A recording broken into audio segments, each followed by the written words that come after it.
The alien envoy hesitated. His words had been delivered, his ultimatum clear. Every other world had understood what it meant. But this human was smiling. It unsettled him. Across the galaxy, when the council spoke, empires bent their knees. Some surrendered instantly, their leaders choking on fear. Others wept, clawing for compromise. That was natural. That was survival. Humans, though, this one leaned forward as if the threat was an invitation. His eyes held no terror, no desperation, only something sharper. "Submit," the envoy repeated, his voice dry and precise. "Submit or be erased. Such is the will of the Union. Your planet is fragile, your fleets are primitive, you cannot possibly stand." The human tilted his head, considering, then he nodded slowly. "I believe you," he said. The envoy relaxed slightly. At last, reason. But then the human's tone changed. It hardened like steel cooling in fire. "You're right, we can't stand against you." A pause, a smile. "So we won't stand." The envoy's mandibles clicked in confusion. "We'll fight." He said it so plainly, so softly, it sounded less like defiance and more like a promise. "You don't understand," the envoy snapped. "We will shatter your skis, your oceans will boil, billions will." "Die," the human interrupted. He leaned closer, voice dropping to a whisper. "You think we don't know death? You think we've not faced it again and again in every age, in every war we've fought with ourselves?" The envoy faltered. He had seen defiance before. He had seen desperation, but this was different. "Understand this," the human continued. "We are not afraid of dying, we are afraid of kneeling, and if you push us to the brink, we will not fall quietly, we will not go gently, we will drag you into the fire with us." The envoy felt cold, though his species did not know the human word for it. He had expected fear, expected submission. What he saw instead was something the council had never faced. A species willing to choose war even when victory was impossible. The human straightened, pressing a small device on the table. Somewhere above Earth, satellites stirred, aligning. Messages roared outward, hijacking Union frequencies. It was not a plea for mercy. It was not negotiation. It was a single sentence that would echo across the stars. "Earth is at war." The envoy staggered back. Madness, he thought. Madness beyond reason. What kind of species declared war on the Union the moment they were threatened? And yet, something in the human's eyes made the envoy wonder. Because it did not look like madness. It looked like certainty. Later, as he departed the chamber, the envoy found the question gnawing at him. Why? Why did this fragile species smile in the face of extinction? Why were they not broken, like every other world before them? Was it arrogance? Was it ignorance? Or was it something far more dangerous, something the Union itself had never learned to understand? He replayed the human's final words in his mind, each syllable carrying the weight of prophecy. "We are not afraid of dying, we are afraid of kneeling." And for the first time in his long service, the envoy felt something he had never felt when carrying out the council's will. Not superiority, not triumph, but fear. The council chambers erupted in disbelief. The envoy's report was met with laughter at first, cold, mocking laughter from voices that had never known resistance. Across the Union, leaders dismissed the declaration as primitive posturing. "War against us," they sneered. "They are insects challenging a star." But when the recording spread, the human's words, his tone, that unsettling smile, the laughter faltered. Some counselors spoke of extermination at once, as they always did. Others, quieter, asked questions that had not been asked in centuries. Why would a fragile species choose certain death over submission? The Union prided itself on knowledge. They every weakness of their enemies, studied every culture before conquest. Yet somehow with humanity they had miscalculated. They had expected fear. They had found something else. On Earth, the effect was immediate. The broadcast had gone out, "Earth is at war." And within hours, a planet divided by nations, politics, and borders felt something it had not felt in generations. Unity. Factories that once competed for contracts now roared together, reshaping steel and circuitry. Ships long retired from oceans were stripped for parts, their bones fed into orbiting yards.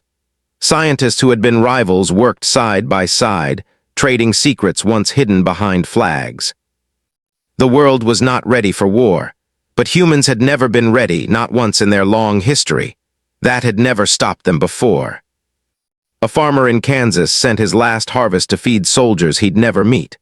A student in Mumbai volunteered for service, tears on her cheeks but fire in her heart. An engineer in Lagos worked nights by candlelight, sketching designs for weapons she hoped would keep her children alive.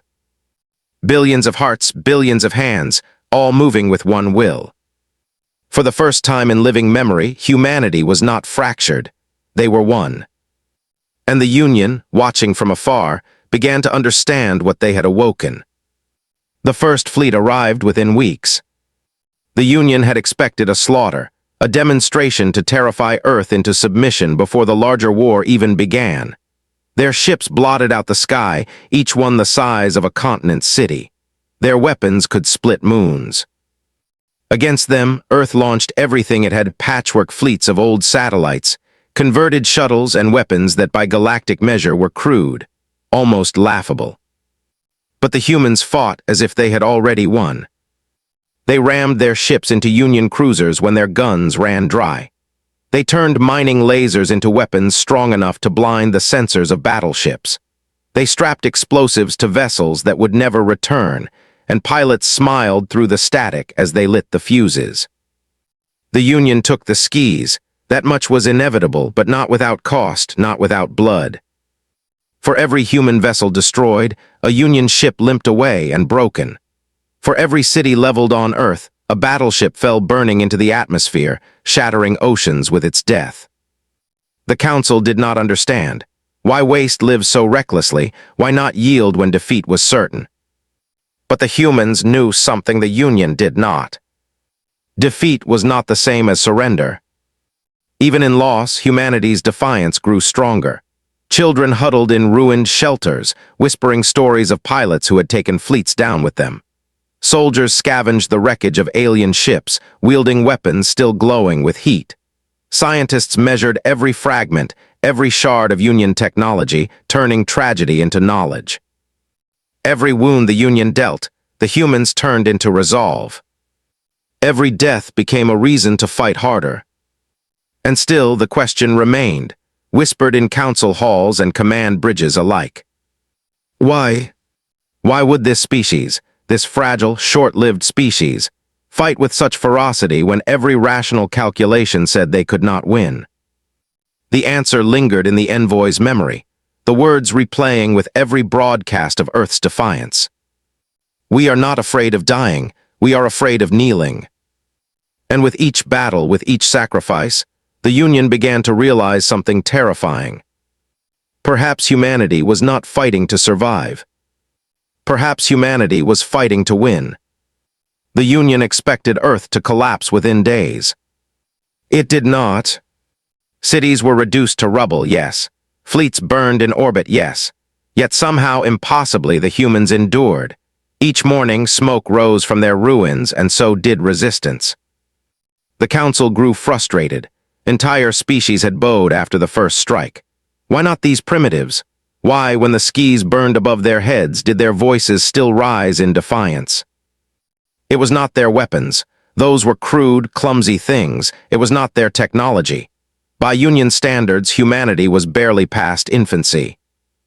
No, it was something else, something the Union could not calculate. In the ashes of a fallen city, a Union patrol marched through the ruins. Their orders were simple: suppress survivors, destroy resistance. Yet when they entered a shattered school, they found walls covered in chalk. Children had written words in trembling hands, not prayers, not pleas. Declarations. We are still here. Earth fights back. We will never kneel. The soldiers hesitated. It was foolish, meaningless scribble, and yet it unsettled them more than bullets. For how do you conquer a people who write defiance even in the shadows of death? Meanwhile, Earth adapted. Scientists scavenged Union wreckage, dissecting alien metal, unraveling circuitry that no human hand had ever touched before. What should have taken centuries of study, they accomplished in weeks. Not perfectly, not elegantly, but brutally effectively. A cannon salvaged from a crashed cruiser was strapped to a human warship with cables and welds, powered by reactors that screamed under the strain. It was unstable, dangerous, but when it fired, it tore through Union armor like paper. Soldiers carried rifles rebuilt from alien fragments, the parts mismatched, the energy cells volatile. They misfired. They overheated. But in human hands, they became weapons that turned fear into fury. Every weakness became innovation. Every failure became momentum. The Union had always assumed time was their ally. Against humanity, time itself became their enemy. But it was not only weapons, it was will. In shelters deep underground, families sang songs as bombs fell above. In ruined streets, strangers pulled strangers from rubble, binding wounds with strips of their own clothes. In every act of kindness, every stubborn refusal to surrender, humanity revealed a truth the Union had never understood. They were not fighting alone, they were fighting for one another. And that made them unstoppable. The Council began to whisper of escalation.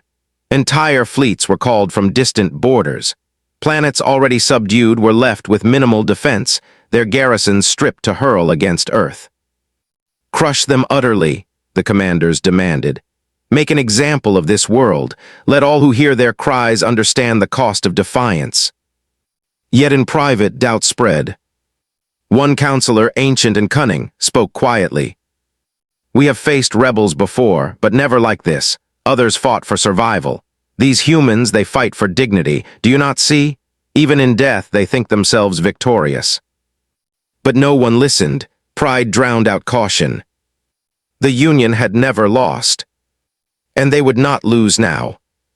On Earth, the war was grinding, brutal, unrelenting. Entire generations were forged in the fire of resistance. Children grew up with the thunder of bombardments as their lullaby.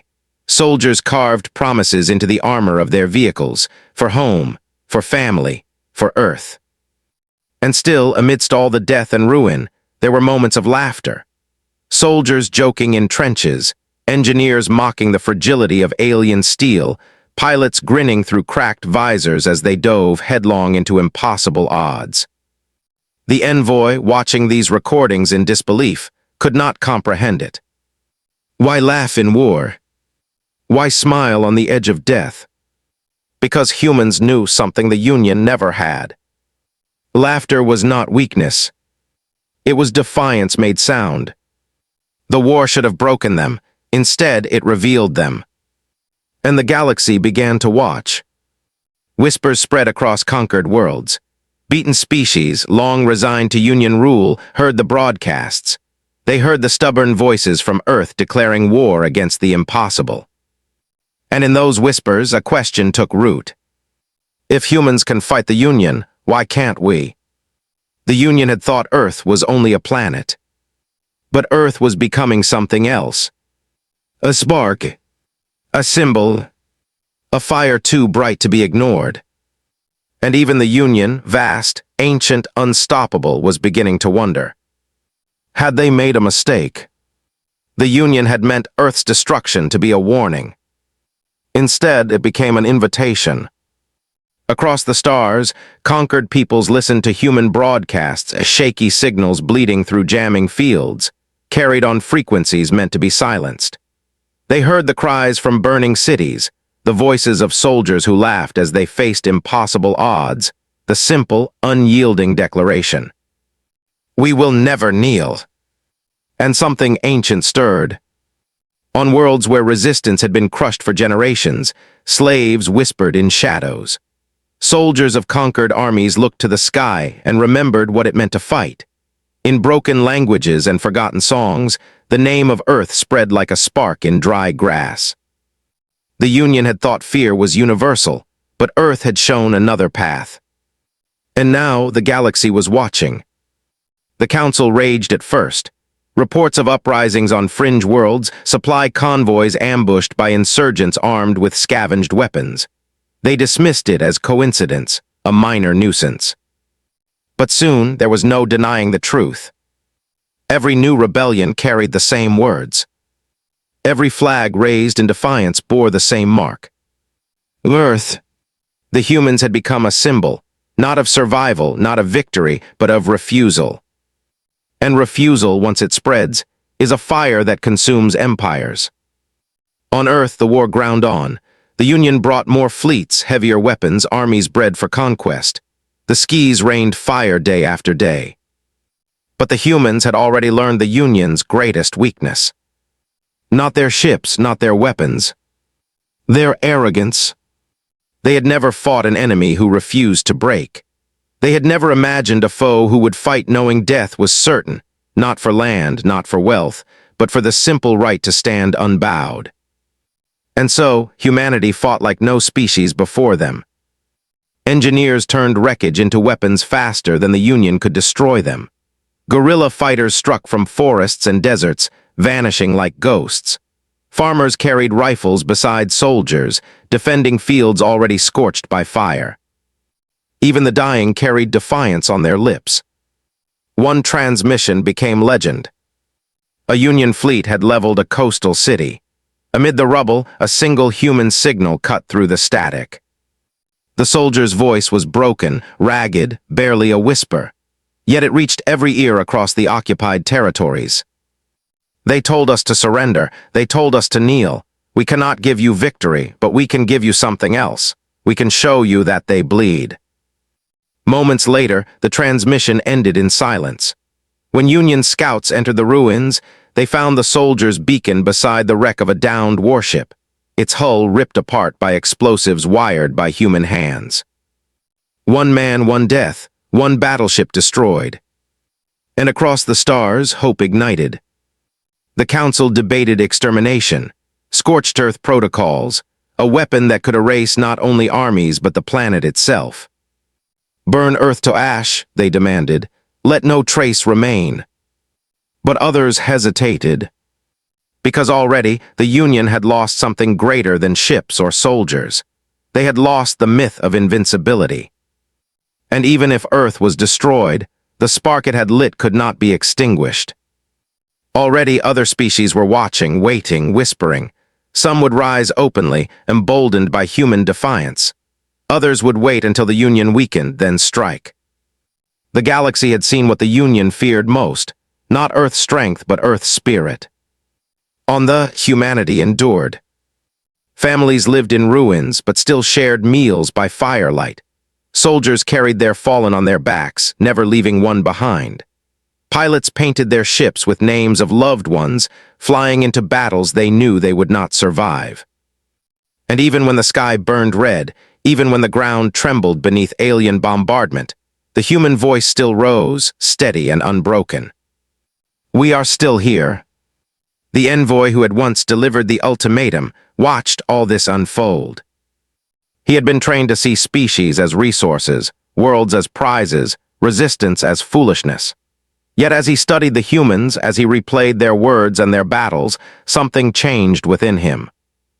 For the first time in his long service, he questioned the Union's truth. Could it be that the humans were not the mad ones? Could it be the Union, vast, ancient, merciless, had been blind all along? The thought unsettled him, and yet he could not deny it. Because everywhere he looked, he saw the same thing. Humans fighting when reason said surrender. Humans laughing when fear said despair. Humans standing again and again where no one else ever had. And the envoy began to wonder, not whether Earth would fall, but what would happen if it did not. The Union believed it was only a matter of time. Earth was bleeding, its cities, its skis burning, its people exhausted. No species had endured so much and remained unbroken. Surely, they thought, humanity's will would soon crack. But time, once an ally of the Union, had turned traitor. Because with each passing day, humanity grew stronger. From the wreckage of battles, scientists tore apart alien engines, dissected alien alloys, rewired alien weapons. What they could not fully understand, they adapted. What they could not adapt, they improvised. They were not trying to match the Union. They were doing something worse. They were learning. Within months, human ships that once limped into orbit carried weapons that should have taken centuries to develop. Not elegant, not refined, but brutal, effective, terrifyingly inventive. A missile that missed its target detonated into shrapnel sharp enough to tear through Union armor. A cannon overloaded, melting its housing, but the blast ripped an enemy ship in half. Where the Union valued precision, the humans embraced chaos and turned it into victory. The Union began to whisper a new word when speaking of Earth. Unpredictable. And then, for the first time, it happened. A Union fleet arrived above Earth's moon, vast and overwhelming, certain of victory. Humanity met them not with desperation, but with strategy. They baited the fleet into orbit, feigning retreat, scattering before their fire. And when the Union ships pursued, they found the trap already sprung. The humans had turned their own moon into a weapon. Buried deep in craters, hidden beneath the soil, hundreds of salvaged cannons roared to life. They were unstable, barely held together by welds and wires, but they fired all at once, a storm of firepower no Union commander had thought possible. The fleet staggered, ships burned. Cruisers fell into lunar craters, their hulks cracking like glass. It was not a decisive victory. Humanity lost more ships than it saved. Thousands died. But when the smoke cleared, the impossible had happened. A Union fleet broken. The news spread faster than the flames. Across the galaxy, conquered peoples whispered in awe. The Union, undefeated for centuries, had been beaten, not by superior power, but by defiance and cunning. And Earth's message, broadcast in the aftermath, rang louder than any cannon. They bleed, they break, and if they can be broken, they can be beaten. The words ignited rebellions on worlds the Union thought forever. Chains rattled. Weapons hidden for generations were unearthed. On 100 planets, the fires of resistance roared to life. The Union had not simply underestimated Earth. They had awakened the galaxy. But victory carried a cost. On Earth, the dead were buried in mass graves, their names etched into steel monuments hammered together from the wreckage of enemy ships. Soldiers knelt before them, swearing oaths to fight on. Families wept, then stood, then returned to the work of survival. Grief did not break humanity. It forged them harder. The Council, once arrogant, now grew silent. The old certainty was gone. Yes, they could still crush Earth with enough fleets, enough fire. But how many ships would fall before then? How many rebellions would rise while their armies were tied to a single, defiant planet? For the first time in living memory, the Union faced a question it had never asked. Not how to win, but if victory was even possible. And the envoy, the one who had once delivered the ultimatum, found himself staring into that same question. He had believed the Union's strength eternal, unshakable. But now, watching the humans rebuild from ruin, laughing in the face of despair, turning scraps into triumphs, he felt something new. Not contempt, not superiority. Admiration. And fear. Because he understood what his own leaders would not. The humans were not just surviving, they were evolving. Every battle lost was a lesson. Every wound suffered was a memory. Every death carried forward as a vow. And if the Union did not end this war soon, if they did not crush Earth utterly, then one day, humanity would not merely resist. They would rise. The Union had always been a tide. It rose, it consumed, it left nothing standing. But now, for the first time, the tide receded. The battle over the moon had left scars. Entire fleets gone, commanders disgraced, resources drained. Earth was still bloodied, still fragile, yet somehow stronger than before. And across the galaxy, something shifted. On distant worlds once silent under Union rule, banners of rebellion unfurled. Slaves sabotaged their masters. Colonies cut off supplies. Old enemies thought extinct resurfaced with weapons hidden in caves for centuries. The Union scrambled to respond, but everywhere their fleets turned, whispers of Earth preceded them. If the humans can fight, why can't we? It was a question the Union had no answer for. Because the truth was spreading, the humans had broken the myth of invincibility. And an empire built on fear cannot survive once fear is gone. On Earth, humanity pushed forward. Every scrap of alien wreckage was studied, repurposed, reinvented. They learned faster than the Union could adapt. Where other species needed centuries to crawl forward, humans leapt in months. A fighter crashed in the forests of Brazil. Within days, its weapons were mounted on jeeps and helicopters. A battleship fell into the Pacific. Divers hauled its reactors piece by piece to power cities left in darkness. Even children scavenged fragments of alien steel, forging knives they swore they would carry into battle one day. The Union had thought Earth's weakness was technology, but Earth's strength was never technology. It was imagination.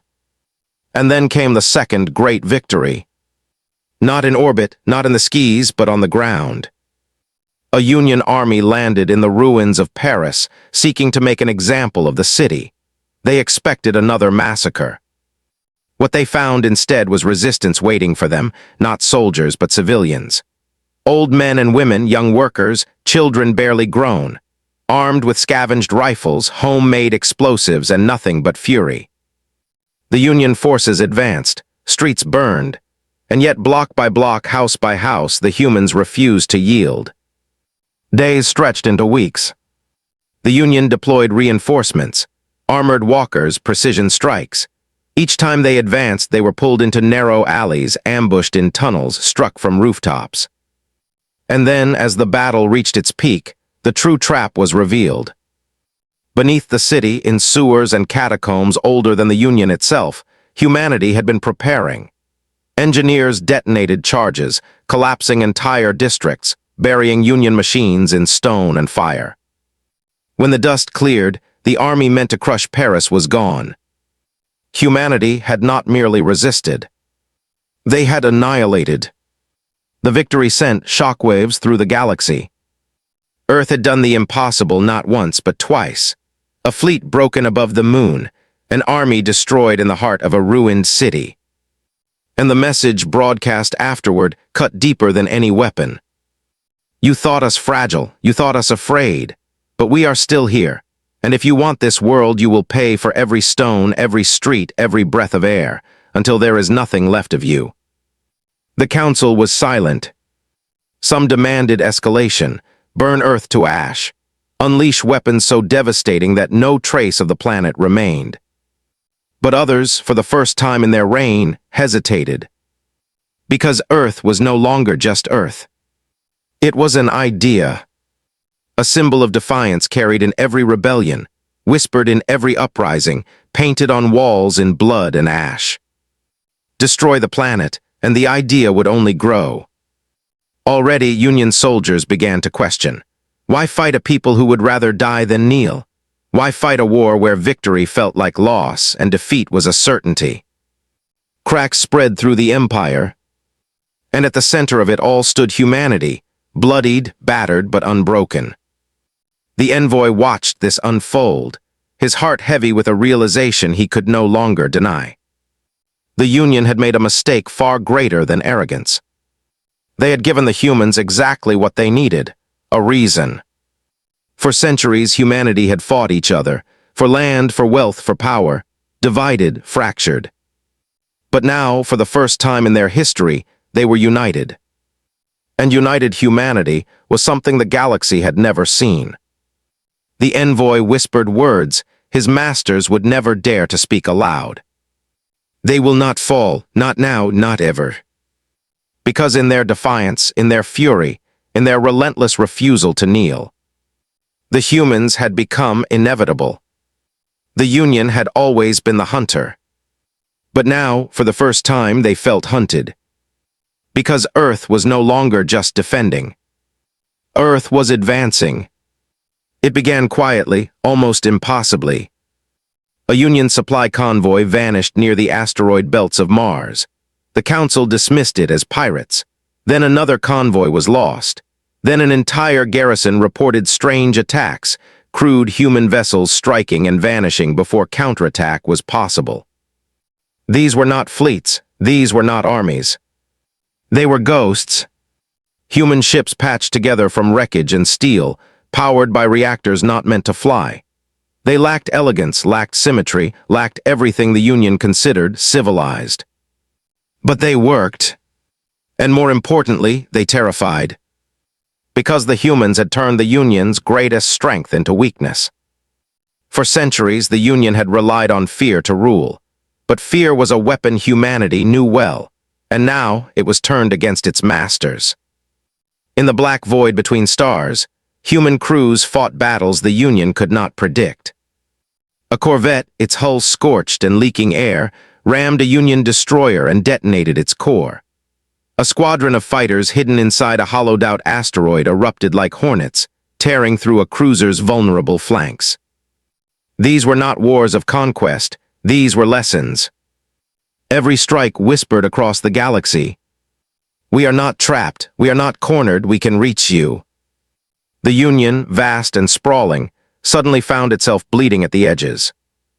And then came the moment no one had believed possible.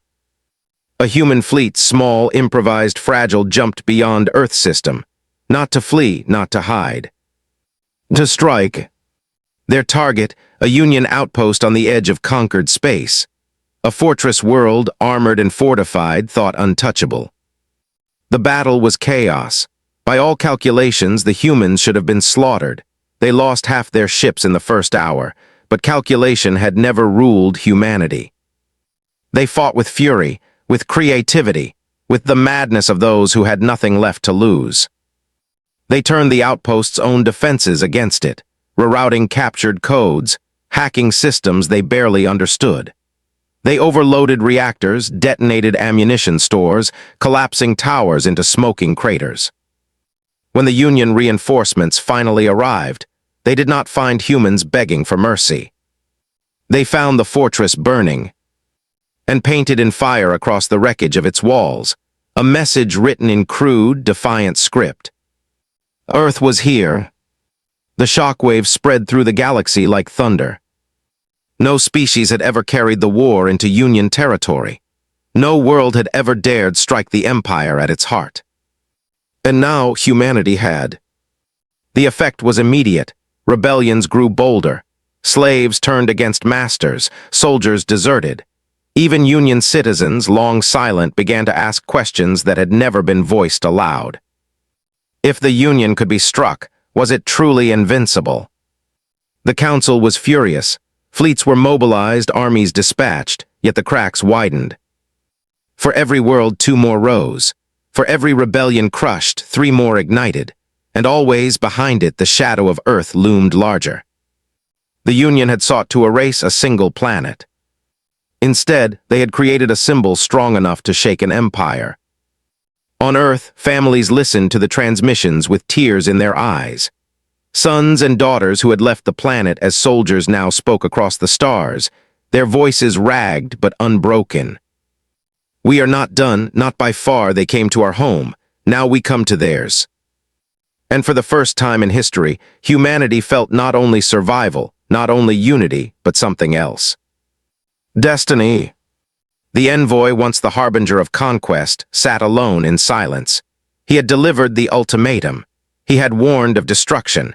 He had believed in the Union's eternal rule.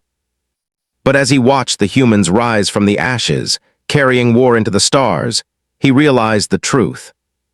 The Union was not eternal. It was only vast. And vast things fall hardest when the cracks spread wide enough.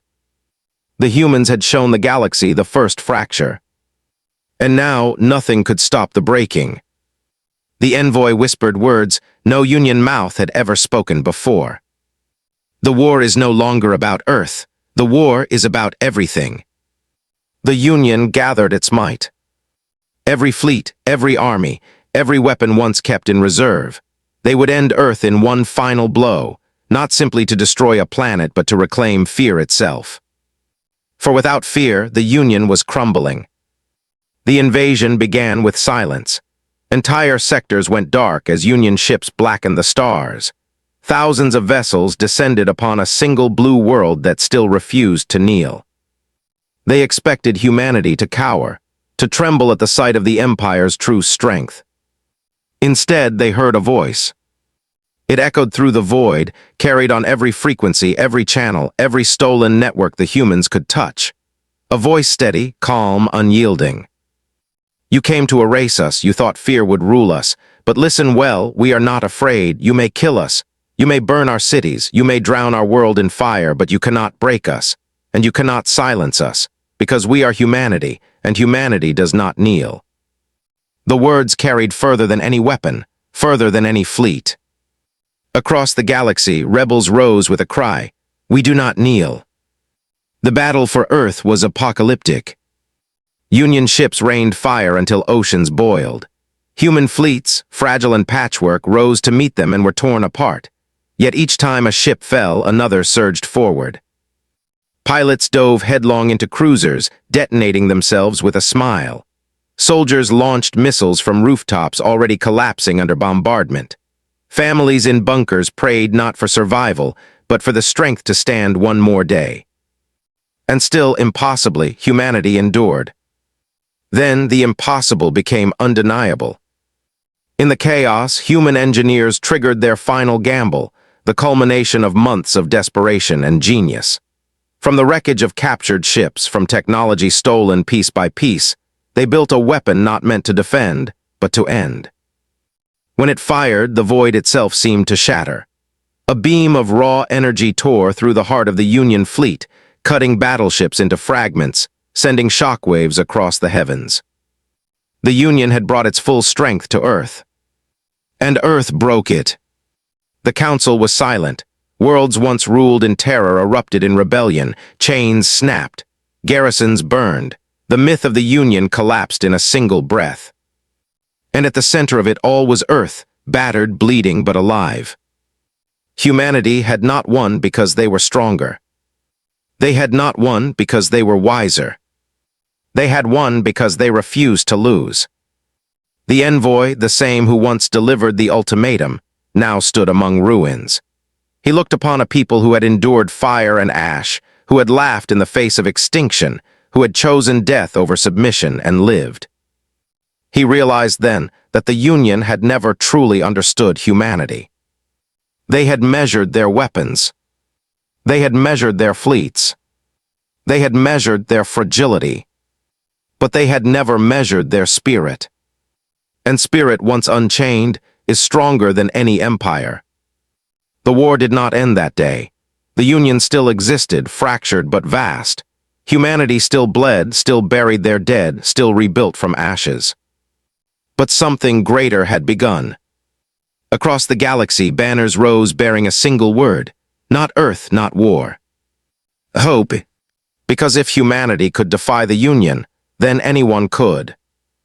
And so the story of Earth was carried not in books or records, but in whispers, in rebellions, in the hearts of every species that had once bowed in silence.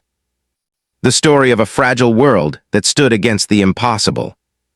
The story of a people who smiled at extinction and declared war. And when future generations asked how it began, how a single world dared to defy an empire, the answer would be simple. It began with a smile, and it ended with a truth the galaxy would never forget. Humans do not kneel,